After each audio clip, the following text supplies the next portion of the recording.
नमस्कार। आप सभी दर्शकों का स्वागत है।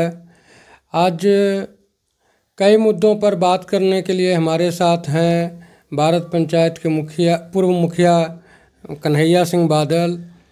इनका अपना आंदोलन से परिचय रहा है, ये कई मुद्दों पर आंदोलन करते रहे हैं, आगे भी कई मुद्दों पर इनका आंदोलन करने का विचार है।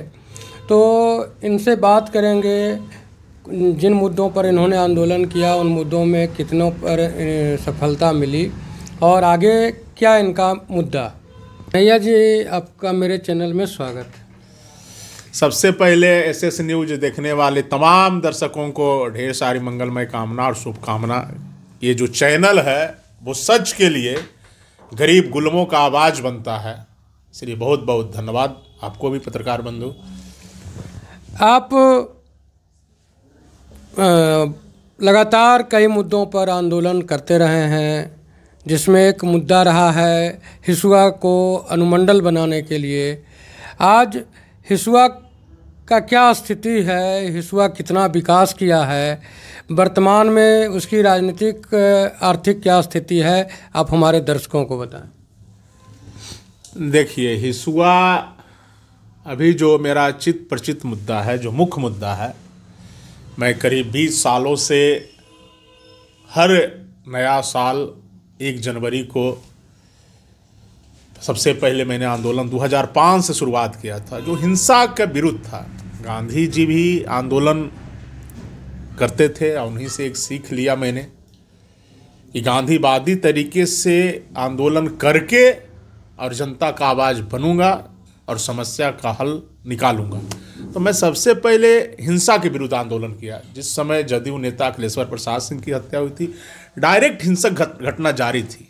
मैंने सच्चे दिल से 1 जनवरी को उपवास किया, ईश्वर से कामना किया और उसका प्रभाव पड़ा। उसके बाद बिजली के लिए, व्यवसायियों के सुरक्षा के लिए, ट्रेनों की ठहराव के लिए तिलैया जंक्शन पर, शिक्षा हो, स्वास्थ्य हो, किसान के खाद के कालाबाजारी के लिए मैंने तमाम मुद्दों को लेकर मझवे प्रखंड बने, हिसुआ अनुमंडल बने, स्वास्थ्य की व्यवस्था अच्छा हो, शिक्षा मेडिकल कॉलेज खुले, तमाम मुद्दों को लेकर मैंने आंदोलन लगातार करते रहता हूं। और खास करके हर 1 जनवरी को मेरा आंदोलन होता है। बात रह गई पत्रकार बंधु की, हिसुआ अनुमंडल कभी हो जाता, क्योंकि सारा क्राइटेरिया फिल करता है हिसुआ जो अनुमंडल का होना चाहिए। मिसगौर हो, नारदीगंज हो, हिसुआ हो, नरहट हो, तमाम जो व्यवस्था होनी चाहिए वो अनुमंडल बनने का है। लेकिन प्रतिनिधियों के उदासीन रवैया के कारण हिसुआ अनुमंडल ना बन के रजौली बन गया। तो उदासीन रवैया के कारण अभी तक हिसुआ अनुमंडल नहीं बन पाया और मैं लगातार विभिन्न मुद्दों को लेकर संघर्षरत हूं।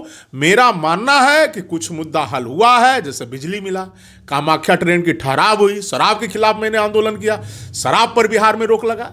तो बहुत सारा मुद्दों का हल हुआ है, आगे भी निश्चित हल होगा।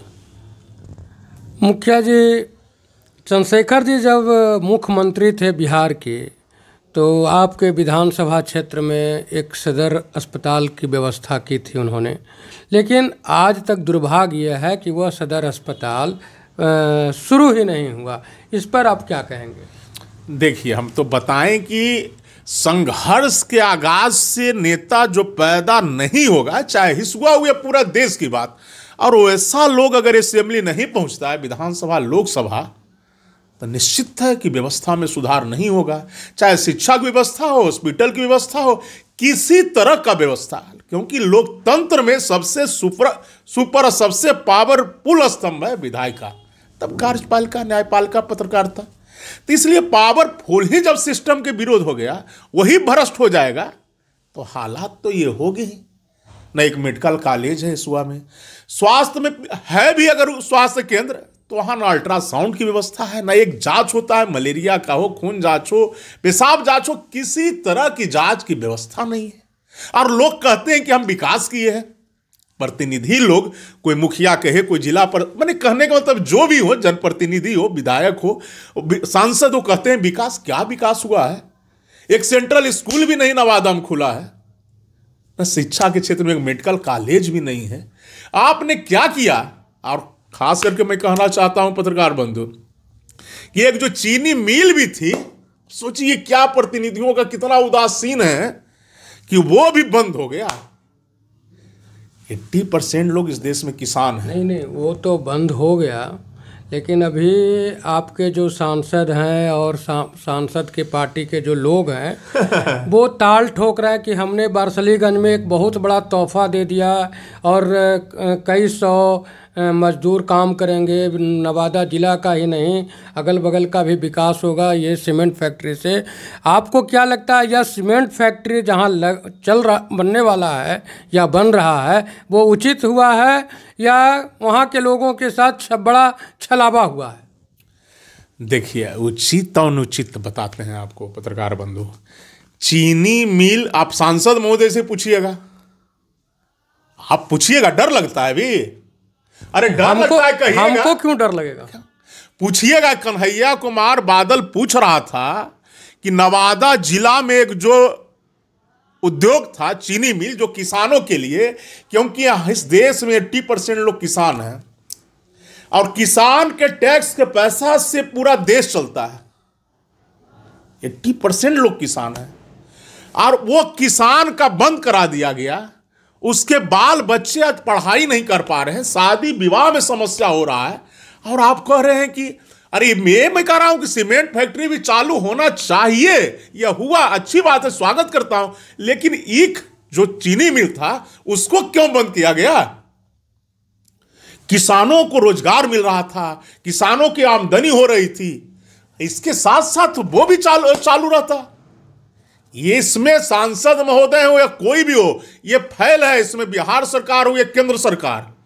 अरे किसान बेचारा है, अबला है, और उसका जो एक उद्योग था जो श्री बाबू ने दिया था उनके काल में, उसको भी इन लोगों ने बंद कराने का काम किया। मैं देख रहा था कहां दरभंगा कि कहां कि वहां चीनी मिल चालू होगा, रीगा में। मैंने जो कहने का मतलब, नवादा में देख रहा था कि 15-16 जिला में उड़ान भी भरेगा, आकाश में जो उड़ता है उड़न खटोला, तो वहां तो ना जमीन में ना आकाश में एक काम हुआ ही नहीं है। आजादी के बाद जो श्री बाबू का ननिहाल भी रहा, या एक ही लोकसभा में मौर भी पड़ता है, जन्म हो या पालन पासन हो, खनमा, और उस जगह भी उपेक्षित है, किसी ने कार्य ही नहीं किया। तो मैंने बताया कि जब तक संघर्ष के आगाज से पैदा हुआ लीडर, चाहे वो कन्हैया कुमार बादल हो, चाहे महेश हो, चाहे दिनेश हो, जो राजनीति को एक सेवा भाव से समझा, संघर्ष को अपना जीवन साथी बनाया, अगर वैसा लोग विधानसभा नहीं पहुंचता है पत्रकार बंधु, तो मुझे ऐसा नहीं प्रतीत होता है कि नवादा में जो विकास होना चाहिए वो होगा। आप लोग डरते हैं क्या नवादा? अरे चैनल के माध्यम में डरते उड़ते भी हैं क्या उन लोगों से? नवादा आप पूछिए कि एक कह रहे थे इनकलाबी न्यायिक जनसंघर्ष मोर्चा के राष्ट्रीय अध्यक्ष कि कोई सांसद ने भी नवादा का विकास नहीं किया और दिखाई पड़ भी नहीं रहा है। नवादा लोकसभा क्षेत्र में 2-3 सांसदों को छोड़कर सभी सांसद बाहरी रहे, और आपके क्षेत्र की जो जनता है उन्हें सहर्ष स्वीकार करती है, जिसके वजह से भी तो कहीं पिछड़ापन नहीं है। इस पर आप क्या कहते हैं? नवादा जिला के युवाओं, अभिभावकों का जमीर मरा है नहीं, लेकिन सो जरूर गया है। इसको जगाएगा कौन? हम लोग जगाएंगे, कन्हैया जगाएगा। कल्याण, नवादा का कल्याण करने के लिए कन्हैया कुमार बादल ने सर्वज्ञ छोड़कर जगाने का काम कर रहा है, और निश्चित है कि जगेगा। मैं क्या कहा कि जमीन मरा है नहीं, जमीर जो जमीर होना चाहिए वो मरा है नहीं नवादा के लोगों का, लेकिन सो गया है। इसलिए जगाना में तो टाइम लगेगा ही, और इसी कारण है कि विकास जो होना चाहिए वो नहीं हो पा रहा है। ये नहीं है, लोकतंत्र में कहीं भी सेवा आप कर सकते हैं। मैं क्योंकि राजनीति करता हूं तो मैं एक गलत कैसे बोल दूं? कहीं भी कन्हैया कुमार बादल पटना से भी चुनाव लड़ सकता है, दिल्ली से भी लड़ सकता है, इसुआ से भी लड़ सकता है। यही तो एक लोकतंत्र में आजादी होता है, ये संविधान है कि कहीं से भी। तो ये नहीं कोई सांसद कहीं का बाहरी भीतरी की मैं बात नहीं करता हूं, मैं विकास की बात करता हूं कि एक अच्छा हॉस्पिटल नहीं है, शिक्षा का व्यवस्था नहीं है। अरे भाई आप क्या करते हो? कन्हैया कुमार बादल के अगर 1 साल में पार्लियामेंट में बैठने का मिल जाए, आप कहिएगा तस्वीर और तकदीर बदल दूंगा। मैं मुखिया बना, पत्रकार बंधु, किसी का हियाकत नहीं हुआ कि हाँ आवास और शौचालय में 25 पैसा ले, और मैंने 1 पैसा कमीशन देने का काम नहीं किया, सिस्टम को ही बदल डाला। अगर कन्हैया कुमार बादल, अगर ईश्वर की कृपा होगी, मौका मिलेगा तो बता देंगे कितना प्यार करते हैं सनम। नवादा जिला में कई ऐसे प्राकृतिक स्थल हैं या कुछ धार्मिक स्थल हैं जिनका अगर समुचित विकास हो तो वहाँ पर्यटक जो हैं, पर्यटक उद्योग जो है काफ़ी डेवलप कर सकता है। जैसे में सीतामढ़ी का गुफा, ककोलत जलप्रपात, फिर आपको अफसर का बराह मंदिर, ऐसे बहुत से हैं। आपको बुधौली मठ, फिर रुपो, बहुत सारे जगह हैं जिसका उंगली पे गिनती करना मुश्किल है। हिसुआ में खुद बौद्ध से जुड़े हुए कई जगह हैं। तो इस उद्योग धंधे पर आपका क्या कहना? ये पर्यटन का जो उद्योग विकास नहीं हुआ उस पर आपका क्या कहना? देखिए पत्रकार बंधु, मैंने तो बताया कि किसी घर से अगर रोटी छीनना है तो शिक्षा को छीन लीजिए। विकास का मेन रीड शिक्षा होता है। तो जब शिक्षा का ही व्यवस्था नहीं हुआ नवादा में, एक सेंट्रल स्कूल नहीं खुल पाया, एक मेडिकल कॉलेज नहीं लोग ला पाए, तो आप कह रहे हैं कि पर्यटक। जब घर में क्या बताएं कि किसी घर से अगर रोटी छीनना है तो वहां शिक्षा ला दीजिए, वहां शिक्षा को छीन लीजिए। तो लोगों ने तो नवादा जिला के युवाओं का शिक्षा छीन लिया है। आपके यहाँ 3 MLC, 5 MLA और लगभग ज़्यादातर समय वो सत्ता के करीब रहे हैं लोग, उसके बाद भी अगर नवादा का विकास नहीं है तो इस पर आप क्या कहेंगे?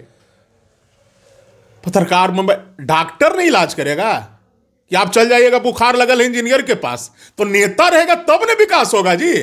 आप कह रहे हैं 5 MLC ने 10 MLC हो जाए और 2 सांसद हो जाए, 10 विधायक हो जाए, तो वो उसमें जब राजनैतिक गुण रहेगा तब ना, पॉलिटिशियन एक्टिविटी रहेगा तब ना। आप डॉक्टर रहिएगा तब ना ऑपरेशन करिएगा। कि इंजीनियर के कह दीजिए कि आप सुइया दीजिए और डॉक्टर को कह दीजिए कि आप नापी करिए। इसी कारण ने करें नवादा के लोगों को कि जमीर मरा है नहीं लेकिन दब गया है। तो जब पॉलिटिशियन राजनैतिक चरित्र होगा तब ने लोकसभा में और विधानसभा में क्वेश्चन होगा, और वहां लड़ाई, वहां अनशन होगा, वहां धरना होगा, वहां उपवास होगा, वहां मार्शल लॉ लगेगा, तब ना हिस्सा नवादा। तो आप कह रहे हैं अरे डॉक्टर रहेगा तब नहीं इलाज होगा जी, तो नेता रहे तब ने, जनता के दुख दर्द समझे तब ना। तो आप कह रहे हैं 5 नहीं 10 MLC हो जाएगी, उससे क्या हो जाएगा? 10 विधायक हो जाएगा, उससे क्या होगा? अरे जब नेता ठेकेदार और दलाल और भ्रष्ट हो जाएगा और संघर्ष के आगाज से पैदा नहीं होगा, संविधान जहां बनता है वहां क्वेश्चन नहीं होगा, वहां गर्जन नहीं होगा, तो गर्जन कब होगा? जब आप ईमानदार रहिएगा तब आपका आत्मबल काम करेगा। आत्मबल के मतलब राम का बल, राम का बल के मतलब ईश्वर का बल काम करेगा। एक आखिरी सवाल आपसे, नवादा में 3 राजनीतिक घराना आज भी नवादा के राजनीति पर कुंडली मार के बैठा हुआ है और उसके बाद भी विकास नहीं है, तो इससे तो जनता कटती नहीं है, इस पर आप क्या कहेंगे? सब कुंडली जनता के कोख से न नेता पैदा लेता है कि किसी का परबाबा उधर चाचा थोड़े थे जवाहरलाल नेहरू जैसा कि चलते आ रहा है। अरे 2-3 पीढ़ी कन्हैया कुमार बादल भी मेहनत करेगा तो इसका जो बेटा भतीजा होगा, जो पोता होगा, वो भी घराना बन जाएगा। ये घराना बनाना तो आप भी बना सकते हैं, मैं भी बना सकता हूं। आप जितना पत्रकार बंधु देखिए, चाहे उद्योग जगत हो, चाहे राजनीति, नीतीश कुमार जी के पिताजी थोड़े मुख्यमंत्री थे, लालू जी के बाबा थोड़े मुख्यमंत्री थे, मुलायम सिंह यादव के बाबा थोड़े मुख्यमंत्री थे। ये तो आप भी मेहनत कर्म प्रधान विश्व जा इच्छा राखहु मनवाही प्रभु प्रताप कछु। आप भी अगर संकल्प से न सिद्धि मिला है।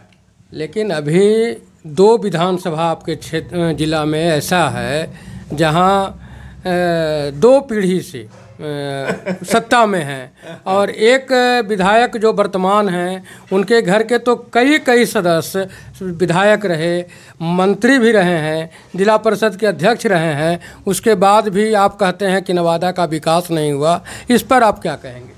हम तो बता ही दिए, पत्र पूछिए ना उस सबसे कि पूछ रहा है, डरते उड़ते भी आप लोग हैं क्या? अरे डरते भी हैं पत्रकार बंधु।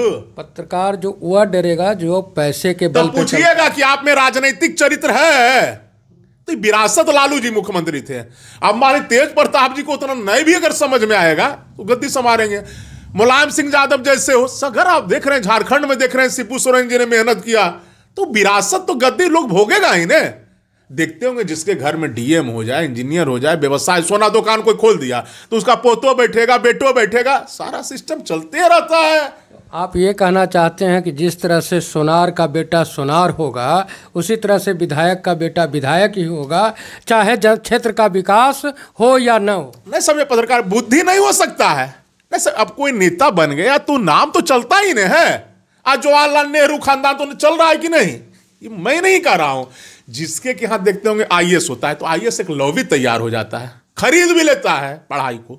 अब देखते होंगे डॉक्टर है तो डॉक्टरी को खरीद लेता है, तो एक मास चलता है। विरासत तो चल, इसको नकारा क्योंकि बना बनाया मिल जाता है। भाई इनकर बेटा है, ये विधायक जी के बेटा है, बना बना, उसमें बुद्धि नहीं आ सकता है, लेकिन विरासत तो उपयोग होता ही है। आप हमारे दर्शकों के लिए अपना कीमती समय दिया, इसके लिए धन्यवाद। चलिए आपको भी बहुत बहुत धन्यवाद। सभी दर्शकों से आग्रह है कि आप हमारे चैनल को सब्सक्राइब करें, शेयर करें। धन्यवाद।